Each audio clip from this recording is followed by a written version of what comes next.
YouTube? It's Goddess Galaxy, and I'm doing my review. So this is my third video for you guys. I'm looking at some shows, giving y'all a little bit of my times, and take my time giving y'all these reviews. So if you like, my reviews, recaps of these TV shows, or you like my, celebrity tea, comment below. Tell me what you think. Tell me your opinions about the shows, and just let me know what you think I should improve on, what you like about my reviews, and subscribe and tap the bell to know when my videos are on their way. And I'm doing Belle Collective Season 3, Episode 5 this week on the season. It really was last week, technically. But Latrice meets with Selena at the Diva Doll, and she's going shopping for a dress for her event. She met up with Selena, so she was telling her who he invited. She invited the whole crew, all the Bells, including So Gucci. She mentions to Selena. Selena's like, oh, the bill is stale. I'm like, I'm done with you, Selena. Leave this girl alone. And she's basically, Latrice is like, you could tell there'd be tension between these two.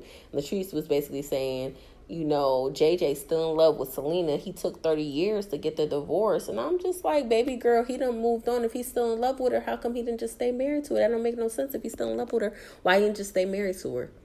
Make it make sense. Like, Latrice, I'm going to need you to stay out of people's business. It's like the people with glass houses always have something to say about somebody else's stuff. And I just don't get that. Like, girl, you have all these issues in your own marriage, and yet you sticking your nose in other people's marriage, talking about how their marriage is, and you're not privy to nothing. You just know what Selena's telling you. Baby girl, like, unless you got the receipts to prove, and text messages, pictures, or something that he's saying he still love her, then that's one thing. But I just feel like it's hearsay. You just being messy because you mad that she upset with you about the agent thing, and you can't let that go, and you're just mad because she's not hanging out with you anymore, and she don't trust you or like you like that no more because she feel like you stabbed her in the back, so she ain't messing with you. So you feel away, but because she ain't messing with you, you feel a need to go behind her back and start hanging out with Selena, which she don't like. Come on now, girl. You being kind of fake. So then Selena was talking about she don't speak when she see me, and then talking about her name is So Gucci, or is it Shantae, is it Sophia? She go by all these different names, no telling what she called. And then she was saying, you be around my children, but you can't speak to me. And she said, you always have an excuse. I was in my phone. I didn't see you. She basically acting like she Hillary Banks or something. And then Latrice going to talk about Hillary no Banks. And I'm like, I'm done with you people. And then she said, no one's she talking about she the number one realtor around. She said, I know realtors in Mississippi that sold way more houses than her, including my daughter. Okay. And I'm just like, y'all need to really stop with the nonsense. I cannot with y'all. Y'all do too much.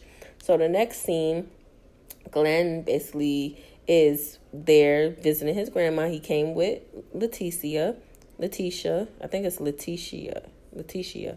And then Glenn told him his grandma, basically from last time his grandma's dying, basically, and he's just devastated. And Leticia said she basically there to go with him to see her because, she knows how hard it is on him, because he's talking about how he grew up with his grandma, she raised him, and how much he loves her and how important she is to him. So basically he's asking the cousin Monique what's going on. She basically telling him nothing else that they can do, but except make her comfortable, and basically the pain meds are making her hallucinate. So, they're trying their best to make her feel as comfortable as they can be or whatever, and they're just waiting till the higher power calls her home, basically, because she's passing on. There's nothing they could do about it. And then, he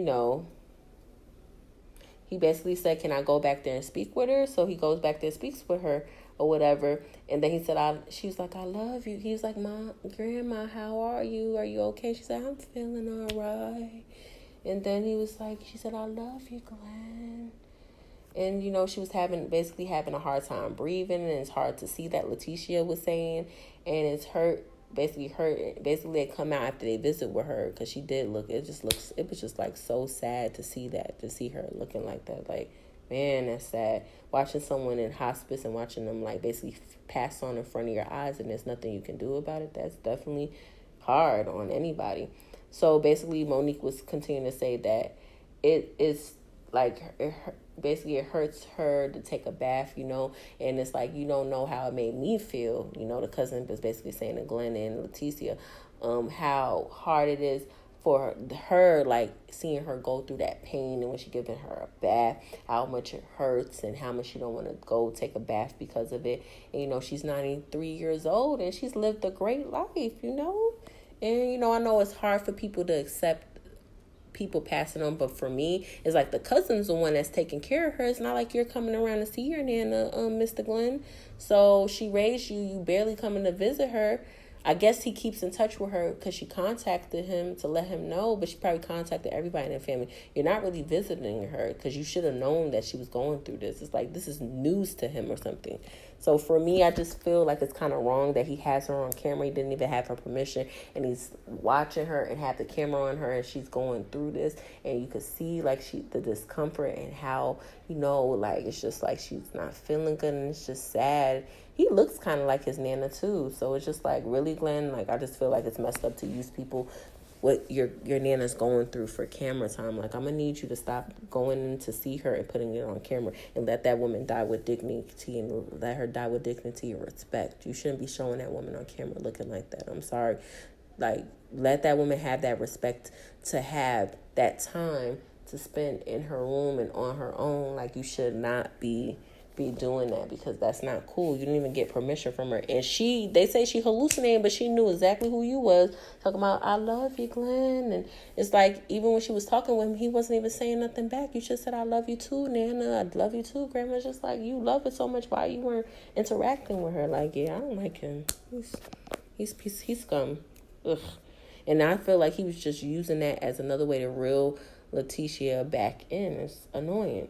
Next scene, Leticia basically meets Marie at her crib to drop some old toys to her to give to the kids.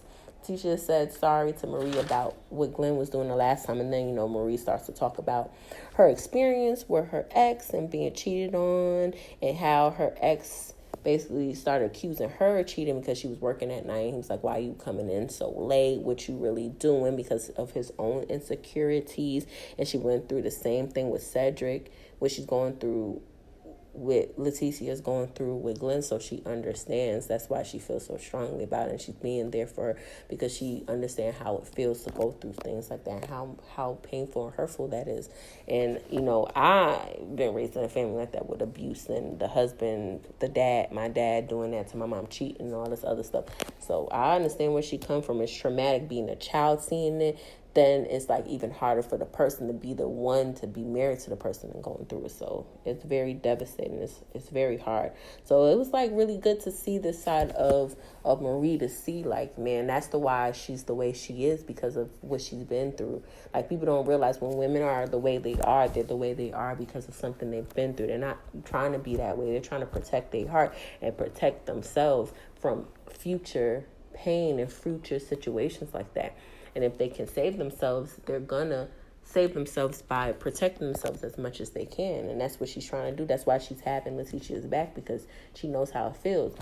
So then Leticia was talking about, I feel bad that she had to deal with that when she's had trauma. And she said that Marie was like almost crying, and she said she really doesn't want to put her friend through any more trauma than she's already dealt with, and that she feels bad about that, which I understand. But that's kind of good, like she's understanding that how she basically having empathy for her, because she's went through it and how it's making her feel. And they both have mutual respect and love for each other, which is cool. They're really good friends. You can see it. But I still, like, Marie, you ain't gonna call her out about the fact that Opal was telling you information that you probably told old girl, and he was basically bringing it up, like, to let you know, kind of, you're not going to question. I guess at the time she wasn't in the mood to talk about it, or she really wasn't thinking about it. When he said it to her, she wasn't paying him no mind. She thought that he's probably, like, full of crap or something, I guess. I don't know. So then Leticia was going, basically, Marie was talking about how she's ready to move forward, to date. And Leticia said, I'm going to set you up, girl, on a blind date. And then she was talking about they have to sign an NDA telling her to be called Anna, laugh aloud, because Moreau was too close to Marie because, you're trying to protect your interests and things like that. And then she told Marie to come with an open mind, play with your hair, be feminine. And then Marie like, girl, I don't got no hair, enough hair to be twirling it with my hand. What you talking about? He just said, girl, just come with that feminine energy. Okay, girl, okay. I said, I'm done with you, Leticia. Get out of here. Next thing, Latrice basically at her new property. She got her vision board up. She's showing what the color of the door is going to be like. What she telling Amanda, basically giving her a tour of the property and showing basically how she wants her windows to be and things of that nature. And to me, it does not look like the sizing that she's saying that she has. It looks very small. I'm like, girl, how come you didn't show her the full tour and go upstairs and stuff like that, girl? Do you really have the property, or are you just saying that just for show purposes? Because she really didn't show her the full property. I was looking at her like, well, it looks small to me. What? And then she basically was talking to Amanda about Cliff and how he's been giving it about her and the property and how he wants things to be, but it's her property and she's gonna do what she wants. And then her friend Amanda, all she said was that's your husband, how your husband is, he telling her how to do it this way and that way. And all of a sudden, guess who pop up? Speaking of the devil, that's what they call the line. Speaking of the devil, you conjuring up the devil. He said, oh, I hear you talking about me. Then she going to talk about, oh, no, I wasn't talking about you. Then a friend going to talk about, oh, yeah, we was talking about you a little bit. But, it was just all in love, And I'm just like, friend, you shouldn't have never said nothing. You should have kept shut and not said nothing. And Cliff was talking about, basically she was saying, I've been in the location for 2 to 3 years and stuff like that. And here Cliff go with the belittling stuff again. Oh, you talking about you wanted to pay rent. You got what you wanted. And that's what it is. I'm like, damn. Do you have to do that in front of people, though? You could. It's just so rude. Damn, my guy. And he's basically her contractor for the project. And basically the friend's like, be on it so we could get this done in 6 months. He said, you mean a year? I'm done. He is too shady and rude all the damn time. You're supposed to be having her back, not shading her every minute. What are you doing? I do not like Cliff. I'm sorry. He shades too much for me. He's annoying. Then Leticia met up with Glenn, sat at a dinner or what have to just meet up and talk with him just to see how everything is, make sure he's all right, with his Nana and what he's going through just to make sure he's okay and everything like that. She basically sits with him and she's making sure he was okay. So she's basically talking to him, telling him, I'm just protecting my peace. That's why I'm looking for a place because I need to protect my peace. I need my time. And he said, I miss my family, and he said, I'm becoming a better man. What are we doing? She said, I need my space. We need the she said, you need to be the best you and you need to become the best you. And you need to do it for yourself, not for me. Because we've been having this problem for a minute. You need to work on yourself for you, not for me. And then she said, I was there for you, basically there for you, Glenn, because of what you're going through with your Nana. But don't get it twisted. We're still at the same standpoint, the same place we was. And then she says, basically, she has outgrown him and that we need to live in separate homes. And basically, Glenn is talking about, we could just sleep in separate rooms and talking about you going to miss out. Sir, what is she going to miss out on? She keeps going back to you, and every time she goes back, you keep with the bullshit cheating on her. So what is she really going to miss if you can't keep your shit to yourself? Boy, what is she missing? I'm not understanding that. And she basically said you want your own way when it goes my way. He was saying it runs smooth. She said, you know what? I'm about to leave because I'm out of here. And he said, because you're not listening. She said it's for my peace. That's why I'm leaving. I'm just going to another place. I'm not taking our son from you. We just need to live separate houses. That's it. That's all she wants. He's not listening to her. She needs her space. She needs her peace. She can't have peace staying with him because of the things that he's doing. And she's just tired of the disrespect. That's basically what she's saying. And he's not understanding that you keep disrespecting her and she's done keep taking you back. So she's looking for a place so that she can have just a separate household from you. She doesn't want to stay in a separate room from you just to be in a household with him. She just wants to live in a separate home and they could both just be parents to their son, Josh, and call it a day. That's it. That's all she was saying. you know him being extra following her. You don't love me for, basically she was saying, you don't get to tell me how to heal. Like, you don't get to tell me how to feel about anything. And this is how I'm choosing to heal. You can't tell me how to do it. And you don't, she said, if you don't love me for who I am today, it isn't going to work, basically. And then Glenn going to talk about, you not taking my son.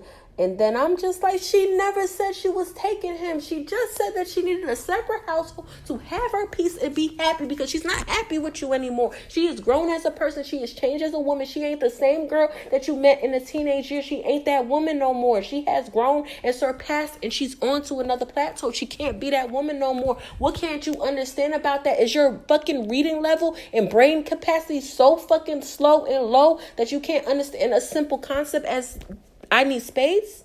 She never told you she was going to take your son from you. She just wants to be somewhere else. I know you have abandonment problems, and her saying that she wants to be in a separate household to you means she's taking him from you, but that's not what it means. It means she don't want to be with you no more, and you need to move on. But your son will always be there, and she will always be there and allow you to be with your son.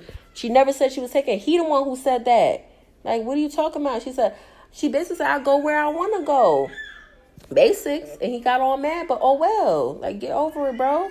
So then next scene, basically Marie meets up with the guy, and she was, as soon as she saw him, she just had her head down. Are you kidding me? He had on like a fitted cap on. He had a black t-shirt, and then he had on like some jeans and some shoes, some sneakers. And then Marie is like, ew, nope. Because she said that she likes a business savvy guy that's about his business, conservative. She said, if we meeting at a bowling alley, I don't think this guy is conservative. So she basically saying, like, what's your name? He gonna talk about player. And she said, she is wrong for this. She said, he is not my type. But she said, I'm gonna give him a chance because, you know, he's here, we here. So she said, I need you to sign this NDA. And he said, you some lawyer or something? I said, what the fuck? You don't got to be a lawyer to have someone sign an NDA. It's a non-disclosure thing that anything that's happening between us is between us, and for you not to go blabbing after your mouth, telling people stuff and trying to sell my information, things of that nature. You don't have to be no lawyer, you retard. Ooh, he's slow. Life is a game. And then she was asking him, like, what about you, like, your name, your nickname, player? And he said, life is a game. That's it. I'm not too fond. Then he gonna talk. So they decided to play the bowling balls. He gonna talk about, I'm not too fond of holding heavy balls. I'm like, really? So we acting like that age where we talking about pause, like about the balls, boy, if you don't get out of here. And then he said he's good at. Basically, he's not good at it. He's never done it. So this is their first time bowling, basically. But he was good at it, so she didn't think that he was being for real. He said, you played before. So they played a couple things. He did a little bit better than her, but they probably were neck and neck, though, from what I've seen they were. So then she basically said, sat down with him, and then he said, you look 26. She said, I'm not 26. I got children. And she asked him about him. He said, I'm just living. I got to be a player or get played. I said, so why are you dating if that's how you feel about talking to someone or being with someone? Why are you even in a relationship? I don't get that. So then Moreau called Leticia, and then she said she had fun, but his name is Player, and I'm a professional, and he is street. And then she said, I'm sorry, I wanted you just to have fun. She said, girl, you wrong for that. Like, no. You need to try harder and pick somebody else the next damn time. And I'm like, girl, you need to tell her, because, no, I cannot. So next scene, Latrice is having the models come out with the wigs, and she did a walkthrough. And, the building is basically getting renovated. And she's basically dedicated the wigs to each girl. And then she's saying that they need a makeover. And I'm just like, shady boots. Girl, leave these girls alone. Everybody got their own style. Nobody asked you for no damn makeover. Like, girl, bye. You got your style, they got theirs. And I'm just saying that Leticia done changed up her style, so she look good. Moreau be looking cute with what she be wearing. Everybody be looking cute, basically. I think the only person I agree with her about the style thing is Akeisha, because I don't like the way Akeisha dressed. Okay, she called Leticia something. I forgot what she called Leticia, but she said Gucci is dressed for less. I'm done. She talk about Tamara's wig is West Side Tam. She said she got the hood side from the west side. And then she's going to talk about Keisha wig is Hattie Mae. Then she talk about Monroe's wig is the mun without the roll. Because, you know, she don't look nothing like no Monroe. They need to style her better. First of all, she looks fine the way she is. Stop hating on my girl. Oh, boy. Talking about her. There's nothing wrong with Monroe's hair, and the girl that you put the wig has the exact same hair wig that she had on, so it looks like the same quality to me. So it's just like, girl, shut up. And then she was basically talking to the lady that was fixing her hair, talking about that Selena's coming, that they're very awkward in the same room, and that she never noticed that until they came to her birthday celebration, that they are very awkward and they really don't get along, and it's very weird. So then Josh basically... So she was basically telling the lady that she found that Josh was talking about her to Keisha, and that she didn't talk to him as of yet because she was so hurt, and she was like crying in the car because she feel like, come talk to me if you have a problem. Then he's lucky that she didn't like basically fire him after he was telling her business, because anything that's in our circle stays in our circle. You shouldn't be telling no random person. And no offense, because Keisha is random, because she really don't fuck with y'all like that. So it's like, why are you telling my business? She have a point. He had no right to tell her business like that. And that her husband, she was saying she think her husband is right, that maybe she should fire him. So I'm like, well, it's kind of Josh's fault because it's a big mouth. He should have kept it to himself. If he felt a way about something she did, he should have just easily told her. But then I see that he was just venting. He didn't expect her to tell, but he should have known she was going to say something, because she's married as well. And if that was her, she was basically wouldn't want somebody doing that to her. That's why she told Latrice. Next scene, she had a small, intimate event, and Akeisha basically talking about the venue was beautiful, but I'm surprised she didn't have the event at her salon. She closed on certain amount of square feet, so I'm expecting to be there. And she said, my thing is I worry about, my whole thing is I feel like Akeisha needs to kind of mind her business, because you're sitting there worried about her. At least she's getting her shit together and having something going down. Baby girl, what's going on with the Fair Street project? Because every episode you keep talking about is getting done, but we haven't seen nothing. We haven't seen no renovations to the locations or anything. You keep talking about, oh, it's about to happen. It's about to happen. It's about to happen. So I'm going to need you to figure out about that Fair Street project and mind your business about hers. Because that's her own personal business. Worry about your shit.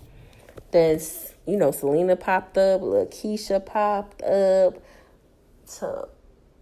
Tamara, all of them popped up to the event.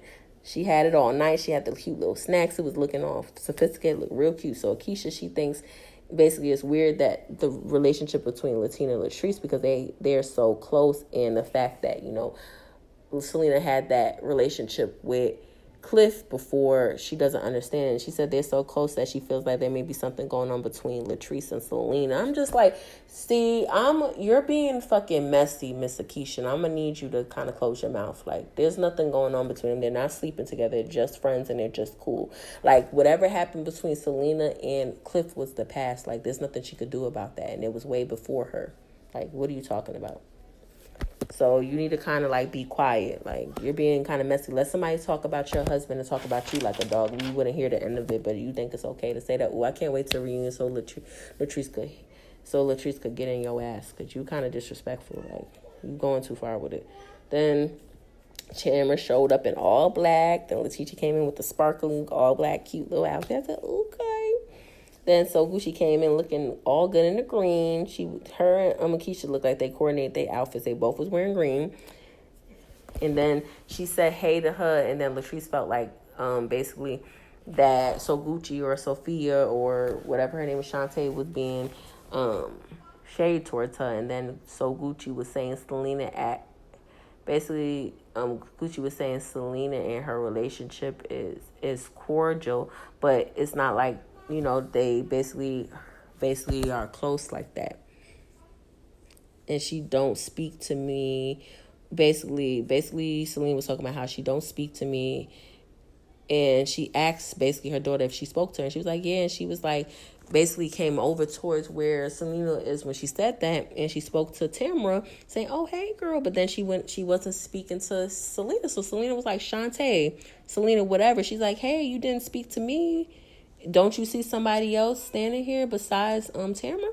And she said, you didn't speak to me before at the baby shower. And she was like, I was busy. A lot of things would happen. You didn't help me with, because I wasn't going to help. Like with an attitude. I said, see, you starting off with a bad attitude. I don't know why you got an attitude with Selena every single time, girl. Your attitude is horrible. You need to chill out. So she said it was a shower, and she said, well, we need to go back to how you was at the shower then. And she said, I don't have time to be speaking to an extra. Selena's like, extra? You see? You starting shit. She didn't say nothing disrespectful. All she said was, we got our children here. Like, be cordial. Like, you're not even speaking to me and I haven't even done nothing to you. What is with the attitude? And it's like, so Gucci, you said last episode that you don't be starting stuff, but yes, you do be starting stuff, because last episode you were saying snide remarks about Selena, and at the baby shower you were being smart talking about her decorations and coming down about the way it looked. And now here calling her extra. How's she extra, bitch? She was married to him first, so you got her sloppy second. So how the fuck is she extra? Be real, boo. And furthermore, Selena looks way better than you, so Gucci, no offense, but she looks way more classier and way more put together than you, and she looks way better than you. So I'm gonna need you to stop acting like you above her, because you're not. Cause let's be real, JJ all right, but he ain't no prize and he ain't all that. She had him first anyway. So like that Ray J song, I hit it first, she hit it first, she had him first, she was married to him first, she divorced him, and she had 3 kids with him. So chill out. Like, you ain't better than her. So calm it down. Okay. And basically, Selena was talking about, I was on TV before you, and it was basically Tamara like, it's getting heated. And then she was like, you was always been second to me.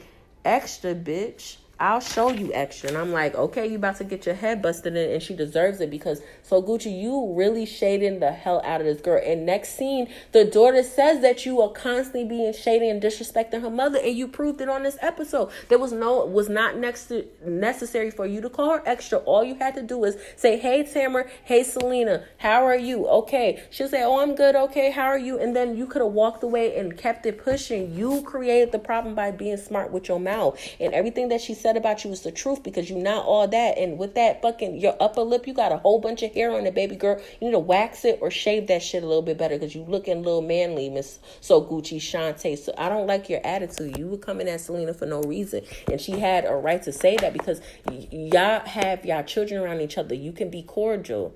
You don't have to. It's like she's being shady to you because you're constantly shading her, and you lied talking about you don't be talking about her. Every time you turn around, you're saying snide remarks about her, but then saying you don't talk about it. Yes, you do. You're very rude. So what you get in next episodes, what you deserve. And the daughter even admitted that you're very disrespectful and rude to her mom, and talk about her mom like a dog. And how you talking like that, and that's her mom. Like, you can't do stuff like that. Come on now. Shantae, like, So Gucci, you need to chill. But that's how I feel about the review. So Gucci's getting what she deserves, because she's messy and she's disrespectful. So how you feel about the episode? Like, comment, subscribe, and talk to you later. YouTube. And just tap the bell if you want to see when my stuff is coming. Okay, all my episodes. Because I'm giving y'all 5 videos today. So talk to y'all later. YouTube, bye.